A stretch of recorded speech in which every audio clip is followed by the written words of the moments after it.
Baik, Bapak dosen dan teman-teman, terima kasih atas kesempatan yang diberikan. Kami dari kelompok 4 ingin mempresentasikan hasil kerja kami mengenai tesis rasional dan bounded rationality. Slide pertama akan dibawakan oleh saya sendiri, Francisca Makonda. Definisi teori keputusan. Teori keputusan merupakan teori tentang bagaimana seseorang membuat keputusan yang rasional ketika dihadapkan pada sejumlah pilihan, dan orang tersebut tidak mengetahui dengan pasti konsekuensi yang akan muncul untuk setiap pilihan. Teori pengambilan keputusan melibatkan penempatan sejumlah nilai peluang untuk setiap alternatif pilihan dalam usahanya untuk menentukan pilihan yang mana yang paling mendatangkan peluang hasil terbaik. Salah satu masalah yang terdapat dalam setiap teori pengambilan keputusan adalah kesulitan dalam menentukan definisi yang tepat atas keputusan yang rasional. Hal ini menandakan bahwa teori pengambilan keputusan berada pada persimpangan jalan dalam penentuan apakah rationality merupakan dasar pengambilan keputusan ataukah ada pandangan lain yang mendasari proses pengambilan keputusan. Antara dua pandangan. Sebagaimana bangun teori lainnya dalam ilmu sosial, maka teori pengambilan keputusan memiliki sejumlah asumsi. Asumsi yang pertama adalah tentang manusia rasional, yang mendukung kemunculan asumsi pandangan rasionalitas dalam proses pengambilan keputusan. Teori ini juga mengasumsikan bahwa sejumlah alternatif bagi penyelesaian masalah merupakan kasus pandangan deterministik telah ditetapkan atau alternatif are given. Pengambilan keputusan juga mengasumsikan manusia sebagai makhluk yang sadar terhadap setiap konsekuensi dari alternatif yang dipilih dan keputusan yang dibuat. Asumsi lainnya adalah terdapatnya peringkat nilai manfaat yang sempurna dalam setiap alternatif solusi. Teori keputusan juga menilai pengambilan keputusan memiliki informasi yang sempurna terhadap setiap peristiwa, sehingga mereka dapat menetapkan tingkat peluang dari setiap peristiwa yang tidak pasti. Selain itu, teori pengambilan keputusan menafikan rangsangan lingkungan yang tidak dapat dikontrol. Lingkungan dalam pandangan teori ini merupakan variabel peristiwa yang relatif dapat diatur dan mempengaruhi keputusan. Keputusan yang diambil oleh seseorang merupakan bentuk dari lingkungannya. Asumsi terakhir adalah manusia yang rasional cenderung untuk mengejar alternatif solusi yang menghasilkan kepuasan tertinggi, bernilai paling optimal dibandingkan mengejar alternatif solusi yang dianggap tidak menghasilkan nilai optimalisasi sedikit. Fungsi asumsi yang merupakan pembatas terhadap suatu kajian tidak harus bernilai realistis, karena bagaimanapun juga hal tersebut hanyalah merupakan penyederhanaan atau fenomena alam realitas. Asumsi tersebut membentuk konsep yang membangun sejumlah proposisi dan pada akhirnya membentuk teori. Dalam hal ini, teori pengambilan keputusan yang dibangun atas landasan rasionalitas menegaskan bahwa seluruh asumsi dan konsep adalah pendukung utama proses pengambilan keputusan yang rasional. Pengambilan keputusan yang rasional memiliki sejumlah langkah sistematis ilmiah dalam proses penetapan dan penentuan pilihan alternatif. Rasionalitas menandakan seseorang dalam mengambil keputusannya akan selalu berlandasan pada metode sebagaimana yang kita kenal dalam ranah penelitian ilmiah. Paradigma rasionalitas dalam pengambilan keputusan menandakan proses pengolahan informasi dan proses pengambilan keputusan didasarkan semata-mata pada rasio, informasi, dan data yang bernilai sempurna. Rasional dan rationality. Pendekatan rasional dalam pengambilan keputusan menetapkan beberapa asumsi tentang pengambilan keputusan. Pengambilan keputusan ditetapkan sebagai manusia yang rasional, yang berarti mereka akan mencari tindakan yang paling maksimum dalam meraih manfaat. Selain itu, pengambilan keputusan diasumsikan memiliki pengetahuan dan informasi yang utuh tentang seluruh konsekuensi dari alternatif tindakan yang mereka pilih. Asumsi kedua ini dikaitkan dengan asumsi tentang tidak terdapat sejumlah hambatan dalam mendapatkan informasi bernilai gratis. Terdapat pandangan tentang manusia rasional tersebut mendorong kemunculan pandangan selanjutnya tentang pengambilan keputusan merupakan pelaku yang memaksimumkan manfaat dari satu tindakan. Dalam hal ini dihadapkan kembali pada konsep optimisasi. Demikian, bila dikaitkan dengan diskusi mengenai pengambilan keputusan, maka tesis rasionalitas berpijak pada penguasaan penuh atas pengetahuan dan informasi yang utuh, dan tujuan meraih kepuasan dan optimisasi dari manfaat. 4 hal tersebut penting kita diskusikan sebelum kita memasuki diskusi mengenai bounded rationality. Karena rasionalitas yang dibatasi merupakan antitesis dari tesis rasionalitas, sehingga pembahasan tentang bounded rationality dapat dikatakan sebagai pembahasan mengenai sisi berlawanan dari 4 hal yang telah disebutkan. Pandangan tentang pengetahuan dan informasi yang utuh. Tesis rasionalitas menegaskan bahwa pengambilan keputusan selalu berada pada kondisi penguasaan penuh atas pengetahuan dan informasi dari seluruh peristiwa yang diamati maupun peristiwa yang tidak diamati. Rasionalitas menjadikan kehidupan sebagai sebuah permainan. Dalam setiap pemain mengetahui dengan tepat bahwa setiap pemain lainnya atau pesaing mengetahui bagaimana cara bermain yang baik. Secara sederhana, kita dapat katakan seluruh pengambilan keputusan mengetahui aturan dari permainan hidup. Pengambilan keputusan terbiasanya dengan seluruh teori, model, dan konsep pengambilan keputusan, dan mereka dapat menerapkan seluruh pengetahuan dan informasi yang mereka miliki pada setiap permainan yang mereka lakukan. Ide bahwa pesaing atau pembuat keputusan lain memiliki pengetahuan yang sama mendorong setiap pembuat keputusan menentukan langkah terbaik dalam menerpa teori dan model pengambilan keputusan. Penentuan langkah terbaik ditentukan oleh kondisi setiap pengambilan keputusan, ditentukan oleh perbedaan cara pandang tentang bagaimana pengetahuan dan informasi yang didapat harus diproses. Perbedaan tentang persepsi atau masalah dan alternatif solusinya menetapkan pengambilan keputusan untuk selalu berbuat atas dasar rasional di mana proses pengolahan informasi sosial dilakukan secara sistematis ilmiah. Setiap tindakan yang diambil oleh pembuatan keputusan akan menetapkan pembuatan keputusan lainnya di posisi yang berbeda. Posisi tersebut menunjukkan keadaan pengambilan keputusan yang selalu harus melakukan analisis atas sejumlah perubahan variabel peristiwa.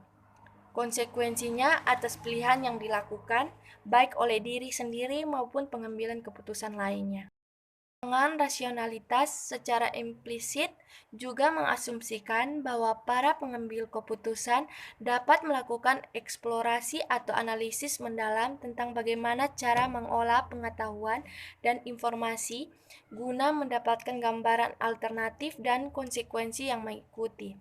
Asumsi tersebut dari asumsi tentang penguasaan pengetahuan dan informasi yang lengkap adalah asumsi tentang tidak ada kepalsuan atau keraguan. Asumsi tersembunyi ini sama maknanya dengan asumsi tentang manusia rasional yang mengetahui segalanya. Pandangan rasionalitas secara implisit menegaskan bahwa manusia memiliki kuasa penuh atas fenomena alam realitas atau lingkungan. Atas kehidupan lingkungan yang mereka bentuk adalah lingkungan yang ideal. Kedua, asumsi tentang manusia rasional menjadikan pengambilan keputusan sebagai pelaku memiliki sifat kesempurnaan. Asumsi tersebut juga terlalu sempurna dalam menggambarkan perilaku pengambilan keputusan dalam proses penentuan pilihan. Tentang optimisasi.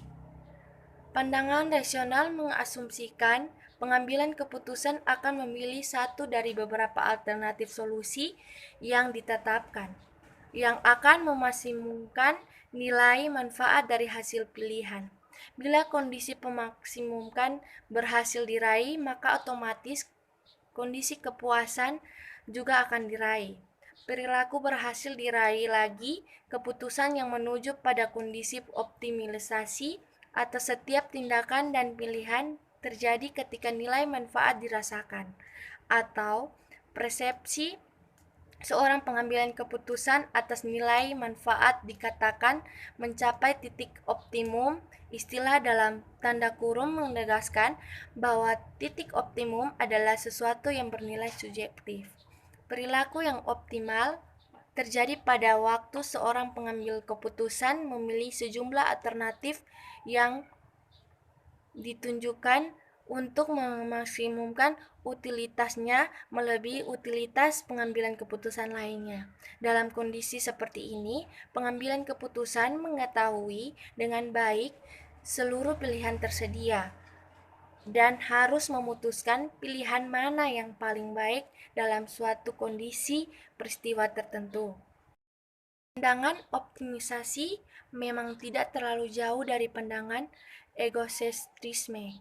Untuk setiap peristiwa, pengambilan keputusan mempertahankan keegiannya guna mengalahkan lawan. Untuk meraih posisi nilai manfaat yang paling optimal, proses pengambilan keputusan rasional menghendaki setiap pengambilan keputusan untuk mencapai titik optimal melalui kontrol penuh. Pandangan rasionalitas yang kita kenal selama ini telah menghasilkan manusia super yang dapat mengontrol kehidupan dan tidak lagi mengontrol kehidupan. Pandangan rasionalitas lebih dekat kepada tesis kehendak bebas, yang merupakan antitesis deterministik. Kajian filsafat mengenal dua tesis ini sebagai dua sisi mata uang pemikiran. Keduanya memberikan implikasi yang besar pada cara pandang kita tentang lingkungan pada kajian pengambilan keputusan. Bounded rationality. Bila tersisih rasionalitas mengisyaratkan bahwa manusia memiliki akses yang besar dan sempurna terhadap pengetahuan dan informasi, maka rasionalitas yang dibatasi justru menegaskan ketidakmungkinan atau tidak kemampuan manusia untuk memilih akses secara penuh dan sempurna terhadap kedua bahan baku proses pengambilan keputusan tersebut. Keterbatasan atas akses tersebut menjadikan proses pengambilan keputusan tidak dapat dilakukan secara rasional atau mengikuti langkah-langkah yang diisyaratkan dalam pandangan rasional. Baik, selanjutnya saya Yohanes Mario Veneko Tatapo akan melanjutkan materi.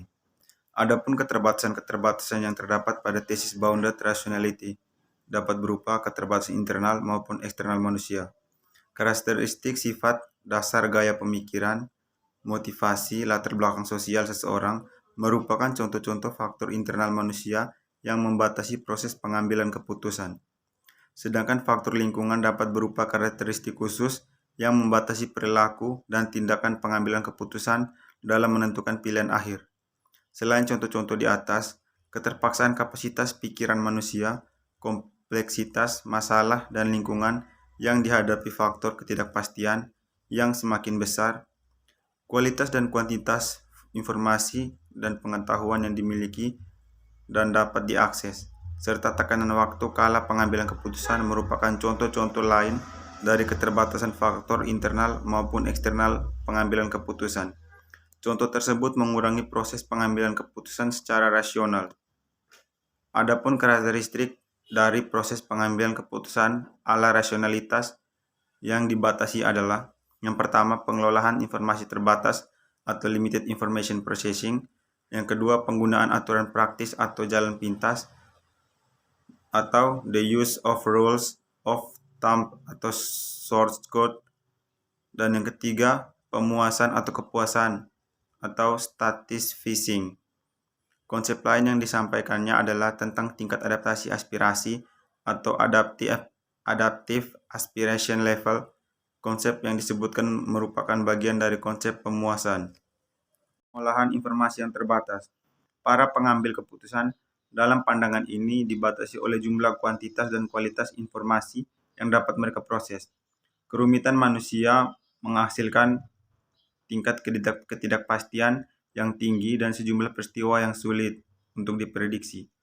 Keadaan ini menghasilkan kecenderungan para pengambilan keputusan untuk mendapatkan informasi yang dapat dikelola dengan baik dibandingkan mendapatkan jumlah informasi yang berkualitas telah menjadi sesuatu yang langka. Berikut penggunaan aturan praktis dan jalan pintas. Karena pengambilan keputusan pada hakikatnya merupakan sebuah proses pengolahan informasi, maka para pengambil keputusan memiliki kecenderungan untuk memotong jalur pengolahan informasi tersebut. Beberapa contoh faktor internal dan eksternal yang telah disebutkan merupakan faktor pembenaran atau justification factor bagi penggunaan cara ini. Jalur potong kompas menyajikan proses pengambilan keputusan atas dasar pengalaman masa lalu atau experience. Pengalaman tersebut diinformasikan sedemikian rupa sehingga pengalaman menjadi informasi yang berguna bagi pengambil keputusan dalam mengevaluasi masalah yang terjadi pada saat ini.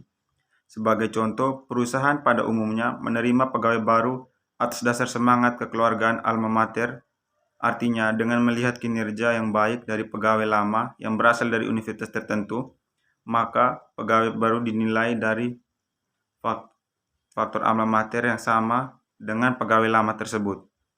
Kriteria atas dasar ini sering digunakan oleh banyak perusahaan guna memotong jalur kerumitan pengelolaan proses informasi sosial yang menghasilkan keputusan akhir. Dengan melihat faktor alma mater, kemudian melakukan wawancara sekejap, maka pegawai baru sudah diterima. Sayangnya, cara yang masih sering diterapkan ini dapat menghasilkan keputusan yang bias dan dalam jangka panjang dapat mengganggu keberlangsungan hidup organisasi. Baik, selanjutnya kepuasan atau satisfaction. Konsep lain yang diajukan adalah kepuasan. Orang merasa puas karena mereka tidak memiliki waktu yang cukup, informasi yang baik, atau kemampuan yang tepat dalam mengatasi jumlah kerumitan yang dikaitkan dengan proses pengambilan keputusan.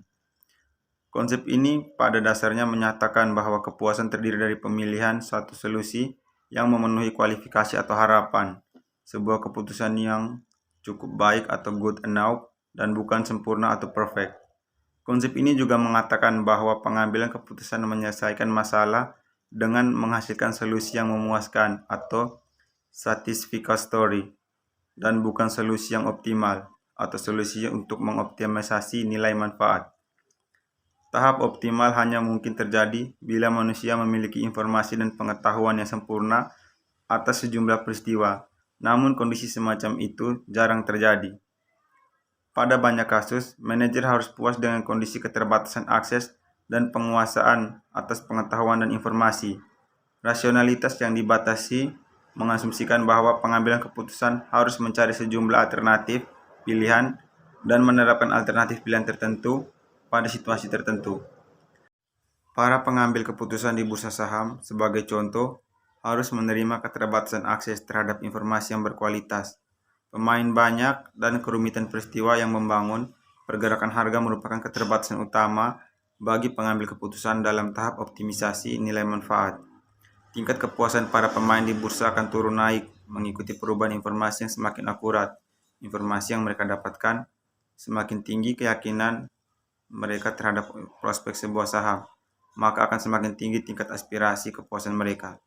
Keadaan yang sering terjadi, pengambilan keputusan di bursa saham harus cukup puas memilih solusi memenuhi tingkat minimum standar penerimaan yang mereka terapkan. Dalam konsep ini, kembali keterbatasan informasi faktor menyebabkan pengambil keputusan tidak mungkin ada. Mereka hanya akan mencapai titik kepuasan. Tahap kepuasan ini yang wajar saja, karena manusia cenderung memiliki tingkat kepuasan yang berbeda-beda. Tingkat kepuasan yang beragam, keputusan menetapkan tindakan tertentu mengikuti tingkat minimum yang dapat mereka terima. Dengan kata optimisasi bukanlah konsep yang tepat. Selanjutnya, antara rationality, bounded rationality, dan irrationality. Bila pandangan rasionalitas mengemukakan tentang posisi manusia sebagai penguasa tunggal, kehidupan yang memiliki kontrol penuh atas pengetahuan dan informasi, memiliki kemampuan sempurna untuk mengatur peluang terwujudnya sebuah peristiwa, maka pandangan irrasionalitas adalah kebalikannya. Ide dasar dari tesis irrasionalitas tidak berbeda dari tesis rasionalitas yang dibatasi. Hal tersebut dimungkinkan oleh terdapatnya persamaan hakikat antara bounded rationality dan irrationality. Istilah irasional atau irrasionalitas merupakan bentuk eufemisme dari kata rasionalitas yang dibatasi. Perhatikan dengan baik istilah yang disebutkan terakhir.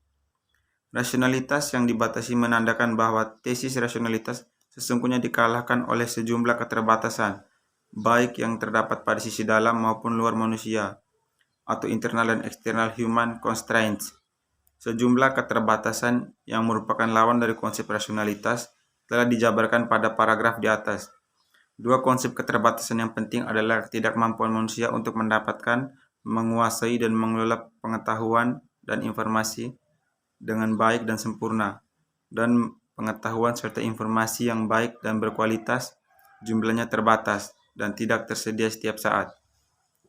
Irasional merupakan pandangan yang menetapkan bahwa para pengambil keputusan memiliki ketidakmampuan dan kelemahan dalam mendapat, menguasai, dan mengelola pengetahuan juga informasi untuk menghasilkan sejumlah alternatif solusi bagi pemecahan masalah. Irasionalitas dapat juga menandakan kondisi ketidakberdayaan dan keterbatasan kapasitas pengambil keputusan dalam menetapkan sejumlah konsekuensi dari pilihan tindakan. Peluang dari peristiwa yang diharapkan, pandangan mengenai irasionalitas. Rasionalitas yang dibatasi dalam kajian pengambilan keputusan, kondisi manusia yang sesungguhnya tidak berdaya, lemah, dan tidak mengatur secara penuh peristiwa di lingkungannya. Irasional merupakan antitesis rasionalitas. Dengan demikian, menegaskan pengambilan keputusan pada akhirnya akan mencapai tahap melakukan pengambilan keputusan, menetapkan keputusan, dan mengambil tindakan atau ketidaklogisan atau ketidakrasionalan. Ketidaklogisan ini terjadi mengingat terdapat keputusan secara irasional merupakan variabel terikat dari sejumlah keterbatasan yang terdapat pada lingkungan dalam dan luar manusia, di mana keterbatasan pada dua wilayah tersebut dapat rinci menjadi beragam keterbatasan. Baik, selanjutnya implikasi dari dua pandangan. Pengambilan keputusan dengan demikian akan mengikuti pandangan rationality dan bounded rationality atau irrationality. Teori dan model yang dibangun akan selalu didasarkan atas dua pemikiran tersebut. Pandangan mana yang hendak dipakai, baik dalam penggunaan teori dan model atau dalam penciptaan teori dan model, maka akan tergantung pada pilihan pengambilan keputusan, sebagaimana kasus pemilihan gaya pemikiran yang sesuai untuk menetapkan pilihan. Maka demikian pula halnya dengan pemilihan paradigma. Hal penting yang perlu mendapat perhatian adalah seringkali pengambilan keputusan melakukan pilihan alternatif terbaik atas dasar dua pandangan tersebut. Artinya, pengambil keputusan tidak melakukan pembagian dikotomis antara rasionalitas dan irasionalitas, karena keduanya adalah masalah tentang selera saja atau just a matter of tasty. Sepanjang keduanya dapat membantu dalam menentukan keputusan terbaik, maka tidak penting untuk menyelesaikan kedua pandangan. Ya, sekian dan terima kasih. Demikianlah presentasi dari kelompok kami. Terima kasih atas perhatiannya.